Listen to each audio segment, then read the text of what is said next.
Do you want to access your past conversations on the DeepSeek AI Assistant app? In this quick video, I'll show you how to see your chat history on DeepSeek AI on both iPhone or Android. Whether you're trying to review past messages or retrieve important information, just follow my steps. Let's open the DeepSeek application on our mobile device, and then make sure that you are logged into your DeepSeek account. I'm already logged in, so how can I see the chat history and the past conversations which I've had in the app? It's pretty simple. All you have to do is to tap on the two horizontal lines located at the top left corner, and that will open this side menu where it will show us the chat history which we have with DeepSeek.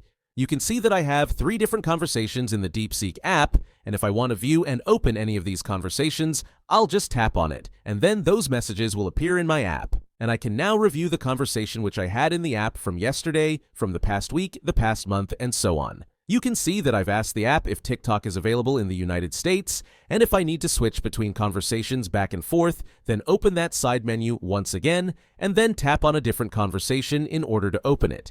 But that's essentially it, everyone. That is how we can see the chat history on DeepSeek. Tell me in the comments down below which AI chatbot is your favorite and why, and I will see you in the next video. Thanks for watching.